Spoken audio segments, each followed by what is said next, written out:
I just want to start out by saying a huge thank you to y'all.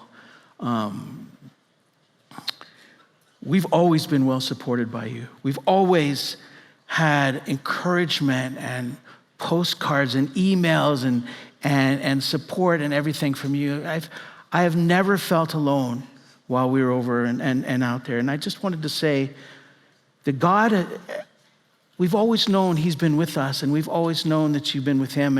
And I wanted to start out by just saying a huge thank you for all that you've done for us. And Thailand is a difficult place to minister. It can be a very discouraging place to minister sometimes.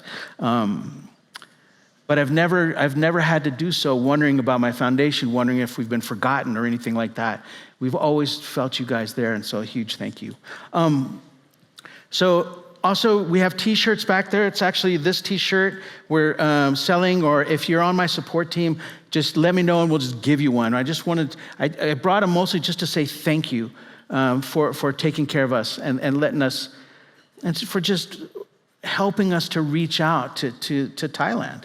I want to start out talking a little bit about Thailand. So Thailand it's a Buddhist country. It's 92% Buddhist, if you can imagine that. 92%. After that is Muslim, 5%. And then who knows, whatever else. And then you get down to Christians, where we are 1.2% of the people out there. 1.2%, little bitty group. Christians are very rare out there. And of that 1.2%, the vast majority are Catholics. So it's like, and it's traditional Catholic. Basically, it's people who, they're not kneeling in front of Buddha, they're kneeling in front of Mary or some other statue, right? A lot of times that's what you get out there. The next biggest group out there is the Church of Christ, who will let you know that they're the one true church, followed by the Seventh-day Adventists, which is huge, also another one true church. And then, then you get down, so you can see what I'm saying. It's getting down smaller and smaller and smaller to people who read the word, people who are following what the gospel is.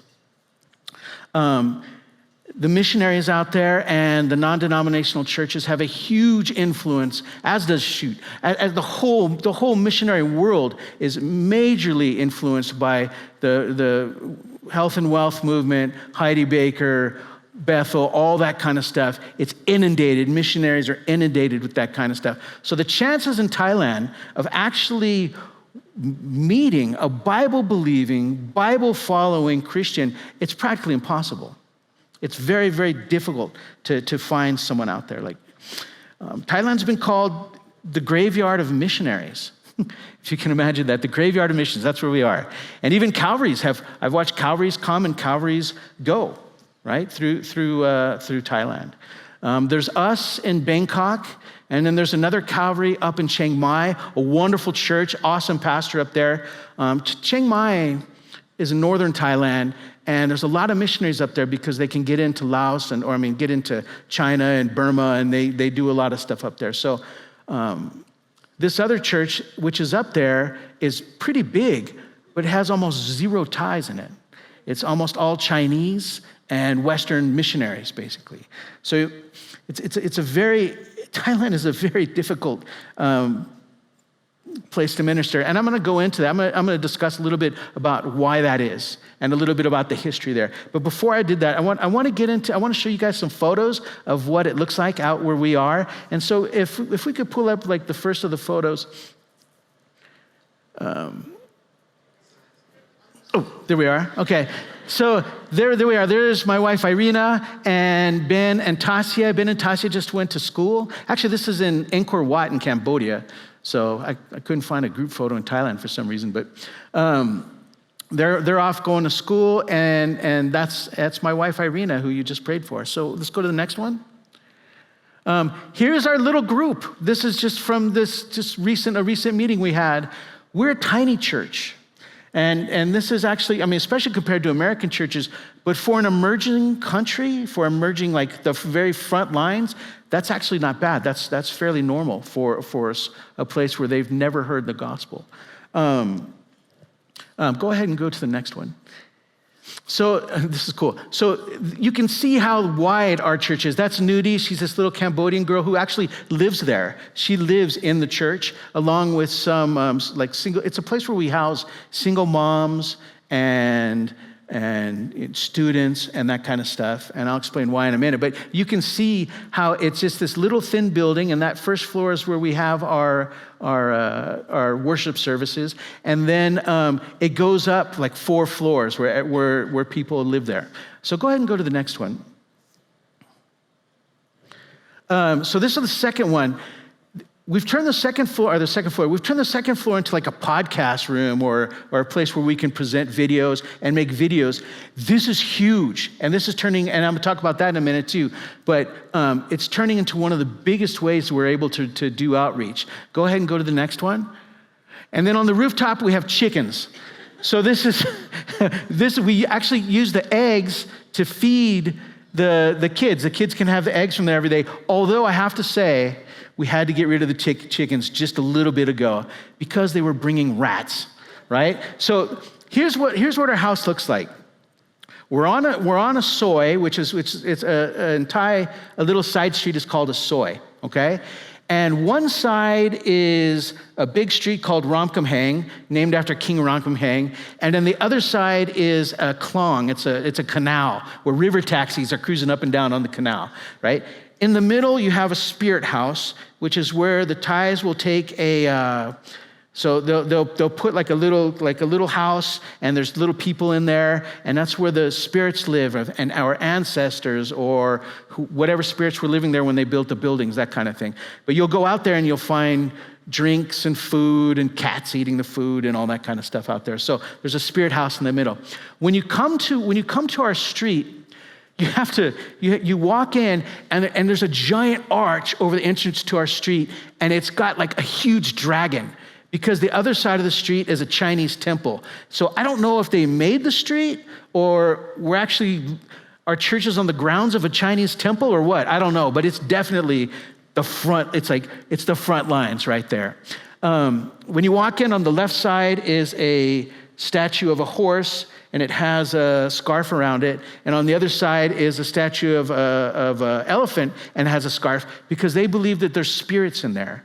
And so what you'll do is, when you walk around town, every now and then you'll see like a tree, and if it's wrapped with scarves, it's because it has spirits in it.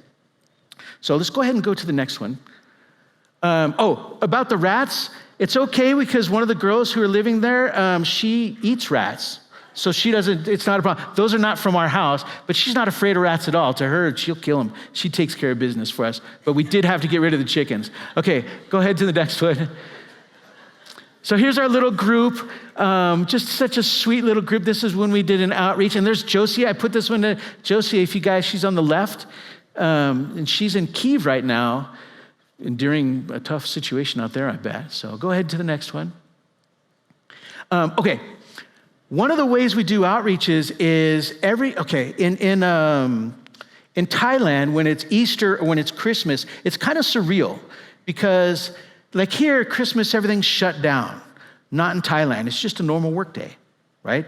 Although every mall has Christmas stuff in it and they're singing, deck the halls and all this, the weather outside is frightful, which it's not. And even though they're singing that, nobody knows what Christmas is. So what we'll do is we'll do an outreach on the street, Christmas, Easter, and Songkran, which is basically where the whole country has a water fight, so water gun fight for the whole country. We'll do it every year. And we'll do, we'll invite the kids in, we'll put food out on the street. Go ahead and go to the next one. I think we have, or we'll do ice and we'll do hot dogs and we'll say, Suksan Christmas, Merry Christmas, come on in. We'll invite people in, share the gospel, hand out gifts, explain how Jesus is the greatest gift of all. And those are the ways we do it. Go ahead to the next one. And then afterwards, of course, a big thing in Thailand and churches and all is just eating together, Thai style, where you gather, you'll order all kinds of food and everybody shares all the food together, and it's Thai food, so it's awesome. And I think that's the last one, right? Oh, there we go. All right, so ministry in Thailand, what's that like? Ministry in Thailand it's a slow burn. It's a long-term thing. There's a big question that missionaries have a lot. For example, and the question goes like this: for 200 years, missionaries have been going to Korea, and there's a lot of Christians in Korea. For 200 years, missionaries have been going to China, and there's a lot of Christians in China. For the same amount of time, 200 years, they've been going to Japan. No Christians in Japan. And same thing in Thailand. 200 years, they've been going to Thailand. Almost no Christians in Thailand. Why? What's the difference between these two countries and these two countries? And the consensus is, it could be just the Lord wants to move here and he's not moving here yet, God's timing, I don't know.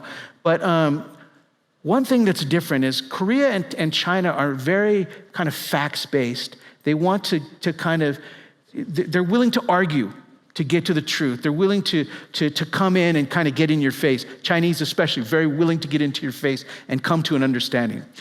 Thailand and Japan are not like that. They value agreement. They value harmony. They don't like a kind of a challenge too much in that way.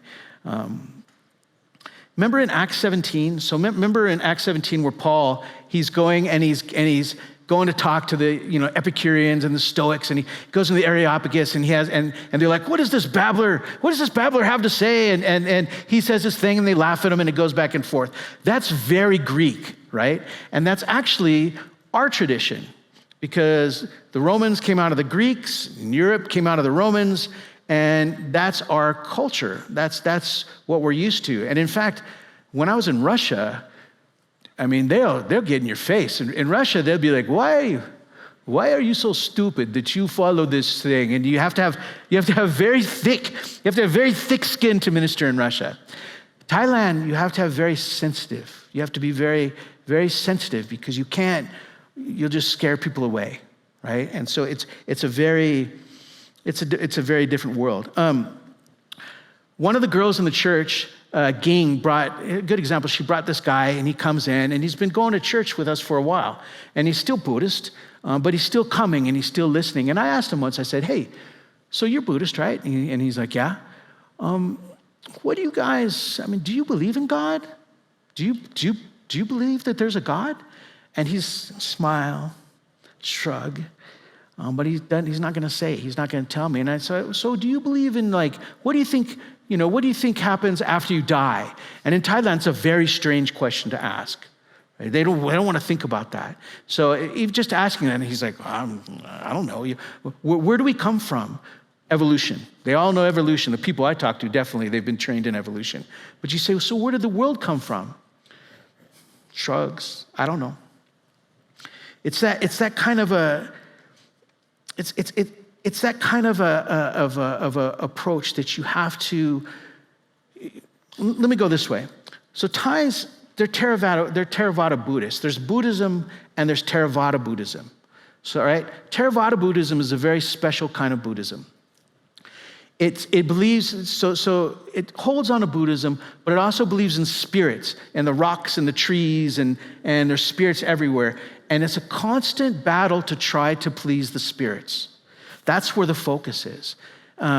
When I was talking to this guy, Ging, the one who brought him, said, Dave, we don't ask those questions. Right? Those are the questions that we don't go. Instead, they're busy trying to please the spirits or trying to fulfill these things so that they can have good luck, right? So a Thai is raised as a Buddhist, and they didn't usually reason their way into going. It's not because they thought they read a book or something and they decided to follow Buddhism. Buddhism is in everything. It's in the military, it's in the schools, it's in everything you do and everywhere you go. And so it's just absorbed, right? So I had a girl once, for example, she asked me, she came up, she said, Dave, if I become a Christian, and this is the kind of thinking that you have to work with, if I become a Christian, who's going to feed my parents? And I'm like, well, what do you mean? You're a Christian. We're supposed to take care of our parents. She's like, yes, but I can't go to the temple anymore. And I'm like, wait, your parents are at the temple? And so you go through this conversation, you find out her parents are actually dead. And she goes to the temple to feed her parents. And so she has to go there, and she goes there, and she brings food, and she brings whatever, and offers it to her parents. And she's afraid that if she's Christian, she can no longer go to the temple and no longer feed her parents. And so you get into this, it's a long, confusing trudge, trying to, you need to talk about salvation, but for salvation from what, right? And salvation from, who's going to judge? And is there sin? What is sin? Why do I have to worry about sin? What about my parents? What about this? And so again, it's a long thing. Now, if you're a Thai and you want extra good luck, what they will do is every now and you, or if you want to fulfill your obligations, they'll shave their head, put on an orange robe, and become a monk for sometimes a month, sometimes a few months, sometimes a year. I don't know. It depends on what you need. But it's constantly trying to manage the spirit. You're trying to manage your spiritual situation by doing things. Now, nobody really understands the goal of Buddhism. And does anybody here, have you guys ever studied Buddhism? Does anybody know what's the goal of Buddhism? What's the goal? Yeah, so here's the goal. So Buddhism says life is pain, right? Life is pain, and it comes from your desire, your desires of things, your desires for love, your desires for food, your desires for things. And so as long as you have this desire, you will experience pain. This is what Buddhism says, okay? And so in America, like Hollywood Buddhism thinks, oh, it's great because then you can die and you can be resurrected, and you can die and then you can be reincarnated, and you can do as much as you want. In real Buddhism, the reincarnation thing is a curse. It's something that because you failed. And the goal is to stop being reincarnated. In fact, in real Buddhism, the goal is to start rejecting more and more of the world and more of your desires until finally you separate from the world and you cease to exist. And now you've become a Buddha. The goal of the Buddhist, the real goal, if you actually follow it, is to stop existing, right? But Thais don't live like that because they're humans. They're just like us. And so the goals are to just normal, like I want a girlfriend, or I want to have nice things, or I want to be happy, or I want to have friends. And so you can see the contradiction, whereas Buddhism says don't do this, we're using Buddhism to do this, but they don't see a contradiction. Even the chants, like if you ever stop by a temple, you'll hear them chanting. It's like and it's a mind-numbing. It's trying to keep out. It's just a separation and a mind-numbing thing. But when a Thai person becomes a believer, they become the most wonderful believers, servants, loving. When the seed, when you have a chance to spend enough time with them so that they can absorb the gospel, and they start to think and they start to ask, and a root starts to go down and a light starts to turn on, the fellowship is so sweet. The servants' hearts, the love for one another, and it's just so beautiful. And this is my favorite thing. This is why I'm more than happy to spend 11, 12 years there. When a Thai gets saved and they see the truth of a God who loves them, and the desire to share it with their family is overwhelming. So how have we made these inroads? So the problem is, how do you spend enough time with them so that they can absorb it and you don't scare them away, right? So we've been doing two things. First of all, you guys saw the place where we've, for years we've had a place where people can live. And so the agreement is this. You guys can come and you can live in the church for free. And so we have single moms and students, and we had couch surfers for a while. We had European hippies just like coming in and staying in the place until they brought bed bugs and we had to put a stop to the hippies. But before that, they would come, and our one rule was you have to go to church. And we had some of the best conversations out of that. Europeans, I was amazed at how little they know about Jesus Christ. They know about candles, they know about churches, and they know, some of the big things. But how salvation happens, very, very rare. So what we get is we get Thais living in the place, and it's good. It's good two ways. On the one side, they're able to plug in and start learning and start growing.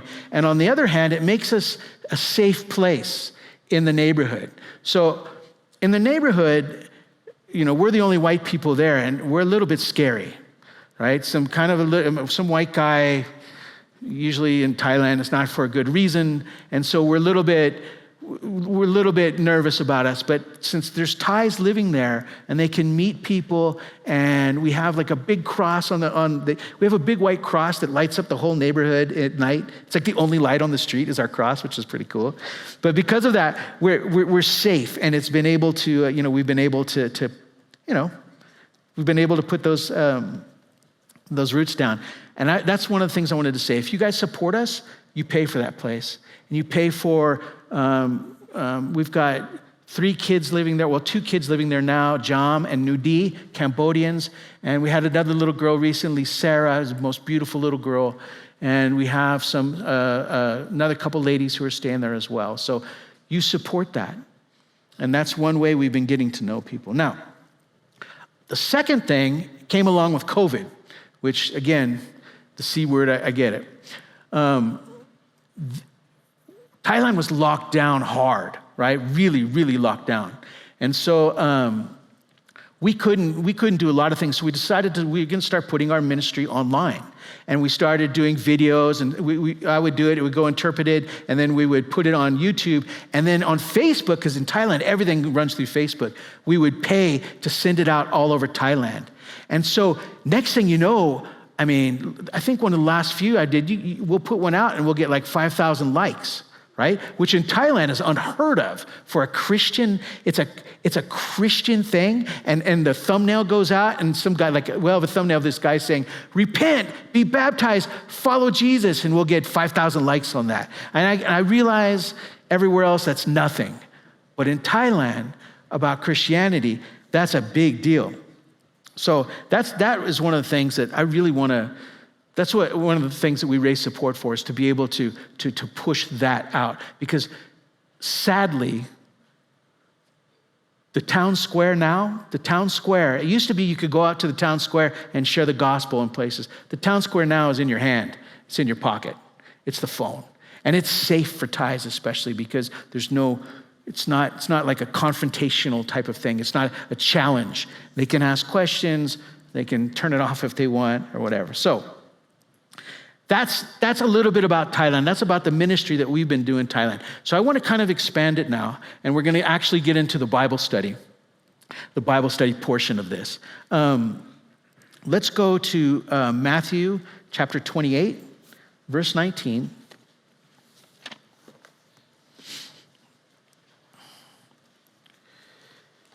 And so I've been doing missions for like 25 years. I was a missions pastor here for 10 years. Right? And I have a concern over the years that I've been watching growing, and something which has been a burden which has been on my heart. And I want to share that. And we're gonna read verses 19 through 20, the last verses. It says this: Go therefore and make disciples of all the nations, baptizing them in the name of the Father and the Son and the Holy Spirit, teaching them to observe all things that I have commanded you. And lo, I am with you always, even to the end of the age. Now, this is the most missionary verse of all. It's like everyone knows, it's typical, right? The mission pastor is going to go up and talk about Matthew 28, predictable. But the thing is, everyone knows this as the go verse, right? And a lot of people walk away with this, go. We need to go. But I have some bad news.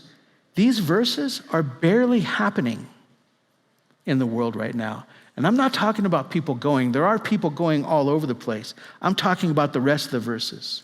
Teaching them to observe all things, right? Making disciples of all nations, baptizing them in the name of the Father and the Son and the Holy Spirit. So now we get to the problem.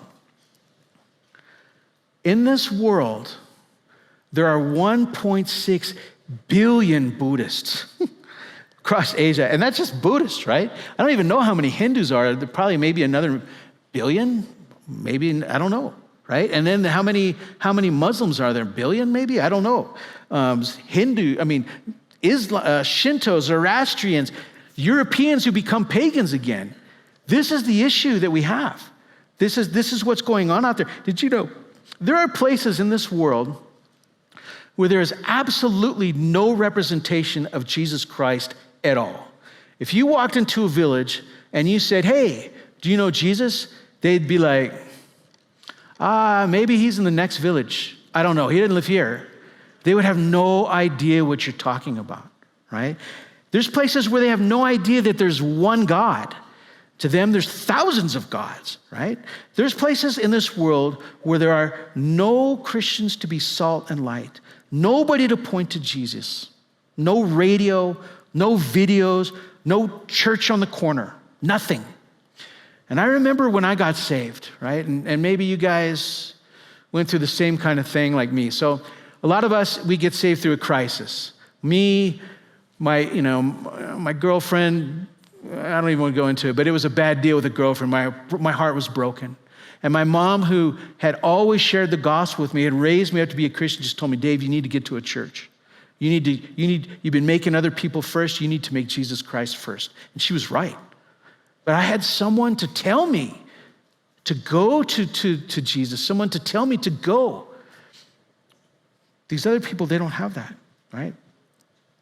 Maybe you reason things through. Maybe you didn't have to go through a hard time. You're one of the ones who, like I have this friend, he was watching Jeopardy on TV, and this lady goes, hi, my name is whatever, and my goal is to read through the Bible in a year. And he goes, that's a pretty good idea. He read the Bible, got saved, and became a pastor, actually, which is cool because of some lady, which he'll high five in heaven someday. But the thing is, again, the best these people can do, when one of these people in one of these places can do, say, for example, their father passes away, or they lose their job, or everything gets ruined, or their family, who knows? The best they can do is get some incense, put it in your hand, stand before a stone. Just stand before a stone who can't hear, he can't help them. It's blind. It can't give them a future. It can't give them comfort. It can't do anything. The best they can do is stand in front of this and just hope that something goes okay, or hope that some spirit is going to help them. And those spirits are not going to help them. The spirits that hang out in those places, right? I try to remember sometimes, and by the way, it's not when they don't have an opportunity, or when they're not giving their life to Jesus, it's not because they rejected Jesus for the 50th time or they laughed at it. It's because they've never heard. They've never been given an opportunity. Some people would accept Christ if we would just tell them about it, right? So chapter 28 is, not happening for them yet. And I remember, sometimes I try to remember what it was like before I was a believer. And when I do, it's like, what a horrible, lonely, directionless, lost time. And I'm so thankful for my mom, who was there to just share the gospel with me and to point me in the right direction. And the church that was there, Calvary, to pick me up. And the people who were there to mentor me and bring me in. I'm so thankful for that. And when I think of other people who don't have that, it breaks my heart. So I want to go a little bit further. And so this is the bad news, is when I say this is not really happening. But I want to give you a little bit worse, like it's even a little bit worse than that. People say, surely, Dave, there's missionaries going into these places, right? And we've got huge organizations like YWAM, and they're doing all kinds of crazy stuff, and they're going places. Well, if you take the world, get this, if you take the world like a map, there's a little section over here called the 1040 window, right? And that's like latitude, longitude, 1040. I don't really know exactly, but half of the world's population lives in this square. Then half of the world's population lives everywhere else, right? Think about that. Half of the world is in this one tiny section. The percentage of missionaries that goes to that half of the world, that 1040 window, of all the missionaries, 4%. 96% of the missionaries is going to the whole rest of the world, which, I guess the Lord's sending them, the Lord's calling them, and yes, go where you're called, definitely. Go where you're called because you're going to be used, but follow the Lord wherever you go. But I just wanted to kind of share that, to share a little bit of reality that there's whole huge sections where, again, nobody knows anything. Now, I have even a little bit more bad news. There was a man who's fallen now, but his name is Ravi Zacharias. And while he was alive, he said a few things which were very, very wise. And he was talking about Thailand when he said this. He said, in Thailand, missionaries were instrumental in building the school system, right? So missionaries basically built the school system in Thailand. Missionaries also built the healthcare system in Thailand, the first hospitals, the whole care for for people, all that kind of stuff. That all came from missionaries as well, right? The first printing press, the information, the news, all that stuff, that came from missionaries also. So he says basically Thais are educated, they're healthy, and they're informed on their way to hell. And I thought that was a very interesting way of putting it, right? Matthew 28 is commanding us to do what? Go, right? We all know that part. Go into the nations, baptizing them in the name of the Father and the Son and the Spirit, teaching them to observe all things, right? These are the things that we should be doing, but unfortunately, these are not the things which are happening.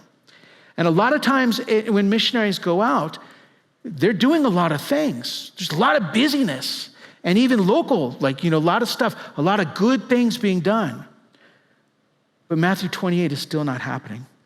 So in Thailand, missionaries are doing, the big things are trafficking, stopping trafficking. A lot of missionaries are out there stopping trafficking because Thailand is it's Thailand. It's known for it's one of the sex trade capitals of the world. Missionaries go and they work in that. They also work doing family counseling, and they help because there's a lot of family problems, and they come out and they bring psychology, and they're working to help families get together. Okay, great. They go out and they do agriculture. They help with the poverty because there's a lot of poverty out there. These are the main things. In fact, I saw an article a little while ago about a mission organization that spent $1 million on this project in Thailand. And they were trying to cure poverty and help people get out of poverty. And so they were doing agriculture. They were teaching them how to rotate crops, how to fertilize, how to, they brought out some tractors, and it was a great thing. And the article talked about how it made a huge impact, right? But I'm reading through there and I was wondering, I wonder how many people got saved. Article didn't mention it. Article didn't even seem concerned about it. It was just the fact that some people are being healthy and some people are doing stuff. And I got to tell you, what I bet happened, and I don't know this for a fact, but I bet you they did help them make more money. They did help them with their farming. And those Thais put a brand new spirit house right in the middle of that field. And the local temple got more. And they smiled and they whined and they said, thank you. And it was a very great situation. But I doubt that there was any long-term impact in Thailand, because Thailand is a long-term process, right? These things, these helping with the poor, these counseling, all these things.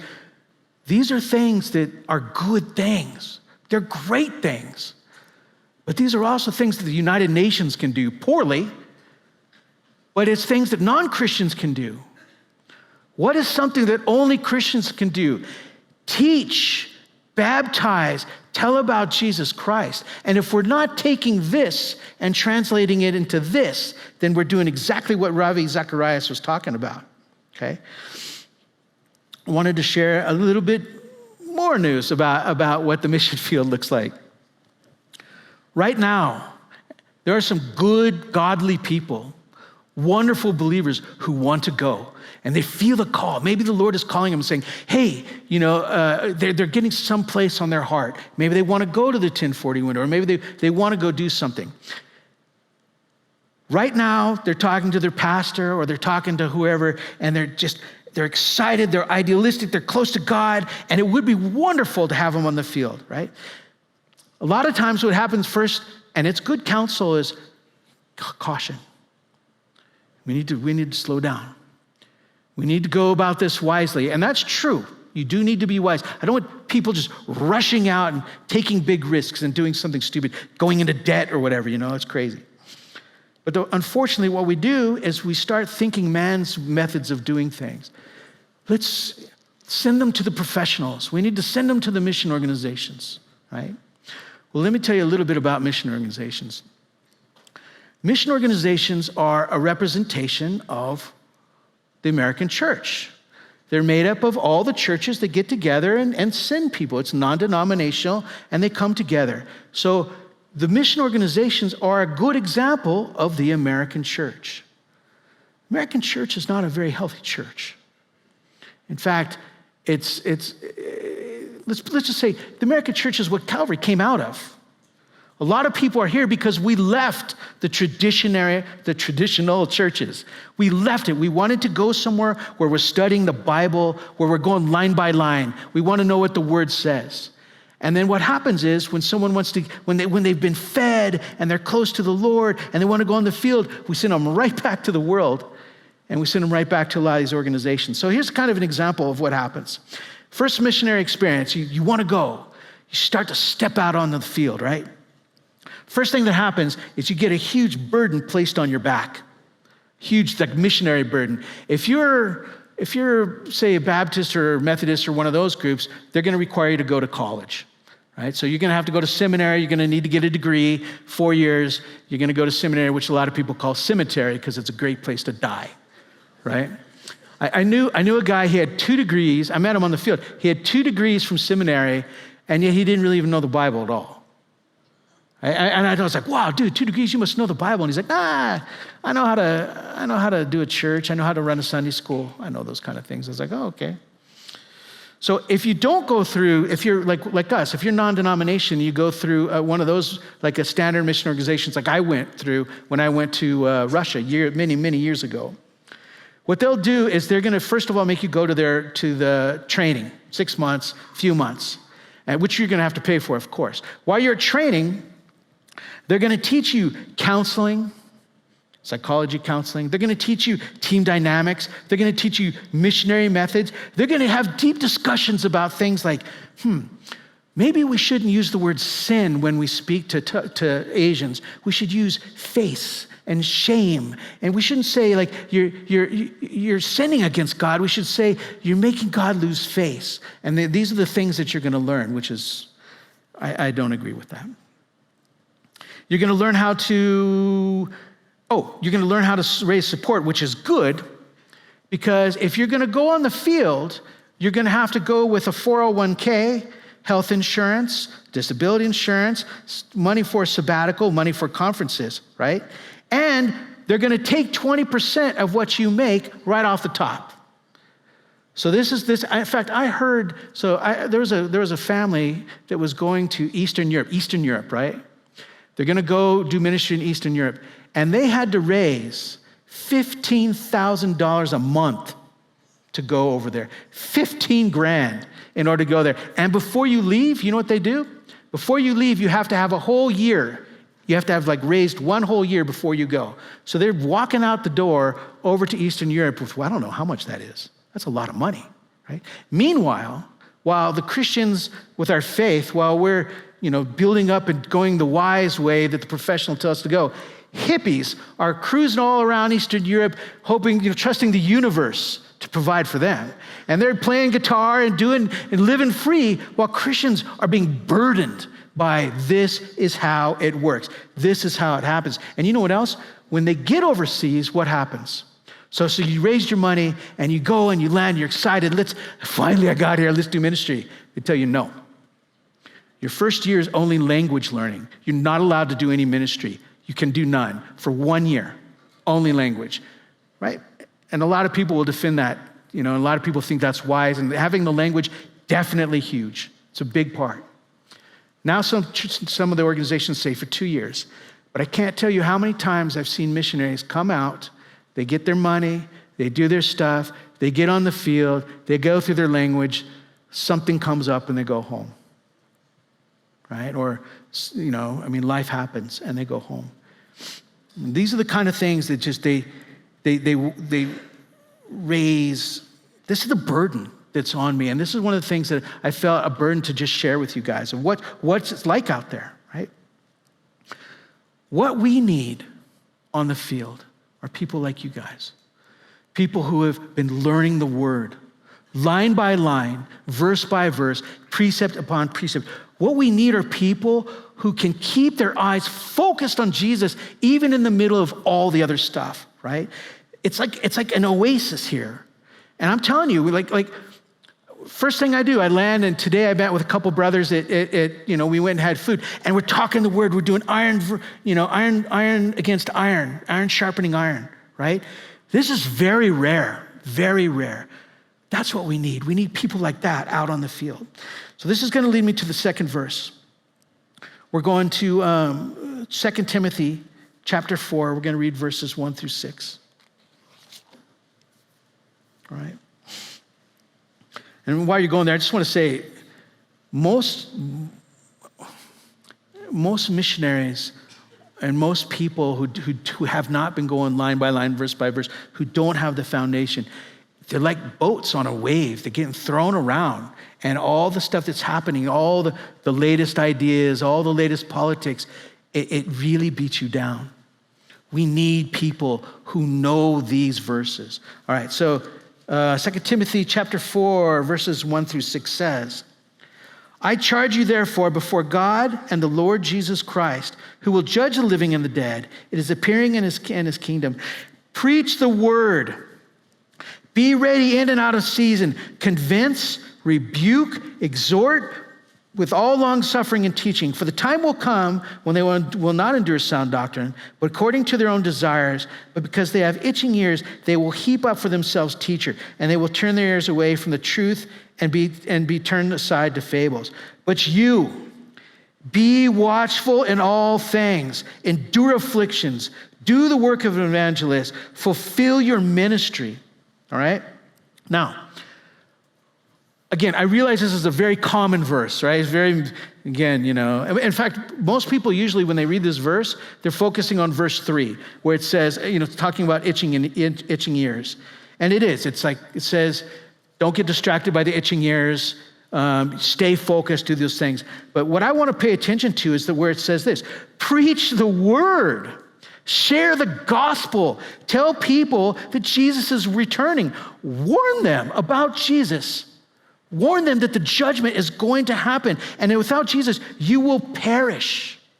Reprove, rebuke, do so with long suffering. Thailand is the land of long suffering.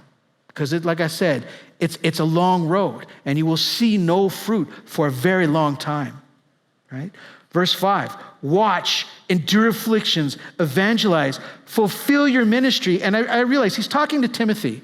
Timothy is a pastor, and not everybody's a pastor, not everybody's a missionary, but actually, yeah, you kind of are. We're priests and kings. Everyone is, wherever we are. And what we're looking for is for stubborn people who are stubborn to follow Jesus, stubborn to bring it into their job, stubborn, I'm gonna put it on my shirt, I'm gonna put it on the back of my car, I'm gonna talk about it wherever I go. People who are stubborn to make Jesus a part of everything that they do, right?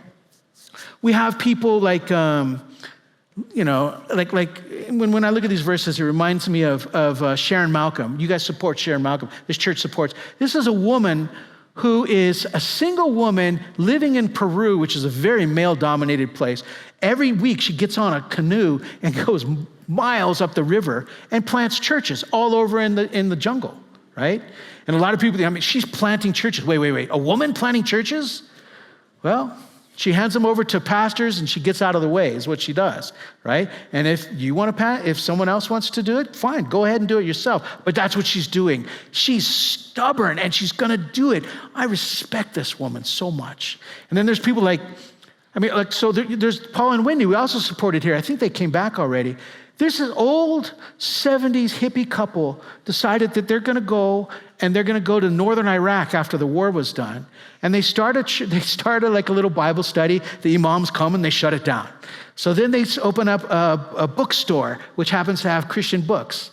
And then the Muslim imams, they come and they shut it down. So they open up a coffee shop and they invite people to come and we'll learn English using the Bible verses. And he told me, he was like, Paul's all, dude, they're gonna totally shut us down. And when they do, we're gonna do CPR next. So he's already planning. So like where they teach, they teach you how to do that. He's already planning for the next one. These are the kind of people that we're looking for. Byron and Emily, they're going back out on the field. Byron and Emily, I remember when they had to leave Donetsk because it was gonna get bombed. Right? And so they're like homeless. Their city got bombed and now they're having to wander around where they're gonna go next. And they end up in Zaporozhye, which also now doesn't exist practically, also very, very bombed. And so they were here for a while and now they're going back. Stubborn, gonna serve. And everywhere they go, it's always a church and a Bible study and people, this is what we're looking for. We need to remember in whatever we do, and whatever job we're doing, wherever we're working, whatever we're doing, we need to remember what matters the most. It's your relationship with Jesus Christ. What do we need to teach? What do we need to share? We need to remember that we're always on the mission field. Wherever you are, you have a responsibility to bring that light, to be that salt, right?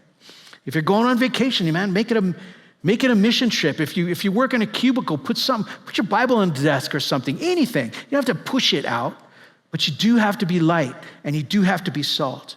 If you're retired, I heard that there's some countries begging retirees to come out, just go and live there for a little while and start a Bible study or just witness to the lady who works in your house or whatever you're gonna do. Watch. Endure afflictions. I like that. Endure afflictions. Wow. Evangelize. Support those who do. Be a part of the work. You guys know Hibby or Nathaniel Hibbs? Nathaniel Hibbs has been ministering in Italy for a while on next to nothing. His support needs to be raised, but he's still doing it. He's not going to walk away. He's staying strong. Those are the kind of people. I love that. I love hearing about stubborn to do it. Paul is calling us to get in the game. He's calling us to participate and be a part of it. So I realize also that here there's sometimes people who don't know the Lord and who have never made a decision for the Lord and who are just even trying to figure this out in the first place. Following Jesus Christ is a deadly serious decision. Yes, when we follow the Lord, it brings peace. Yes, when we follow the Lord, it brings wisdom, it brings blessings, it turns our life around, it does all these good things. That's true. But when we follow Jesus, we do so primarily because we are sinners and we have no chance when the judgment comes. When the judgment comes, we are lost. Except for the fact that Jesus Christ died and God gave us that opportunity. This is the gospel. This is the good news, is that we are not going to be separated from God and go to hell forever. That's the good news. You have a way out, right? And I think we need to remember this first. It's above the problems. It's above the job. It's above everything. We have salvation. We have a relationship with the living God. That's incredible. That alone is incredible. So afterwards, if you don't know that, if you're kind of thinking about it, wondering about it, you're going to have to speak to a pastor. You gotta, or someone next to you, because especially in a group like this, they know the word. Ask somebody. Find out where you stand. If you're planning on going on the field, if you've ever considered missions, and you've ever thought, I'd love to be a missionary, I'd love to go over, or like with our brother here, go do outreach local, right? Do outreach. There are people being shipped in here and people moving here from all over the world. The opportunities to reach out to people are amazing. If you want to do that, talk to me. Talk to a pastor here. Talk to JJ. Find out how to get plugged in. But make sure that when you do it, you keep your eyes on sharing the gospel. You do good, but you do eternal good, right? You change lives eternally. That's what matters. So I'm going to go ahead and pray. Father, this is heavy on my heart. And I'm afraid that we can get distracted by doing good because it's good.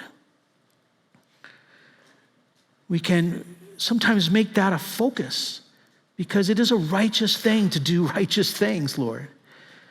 But help us to never forget that our primary goal is worshiping you, knowing you, sharing you. It's all about you, Lord. You are the King. You are the one who died for us. You are the escape. You are the brother you're the brother who gave his life for us, Lord. Help us to remember that people need you and that without you, they have nothing, Lord, but hopelessness and lostness and filling it with all kinds of things. Help us to remember, even though we don't see them because they're on the other side of the world, that there are people who are lost. Father, if there's anyone here today, I pray that you would, if there's anyone here today who doesn't know you, I pray that you would speak to their hearts and that you would help them to realize the seriousness of standing before you in their sin. Help them to realize that this needs to be avoided at all costs.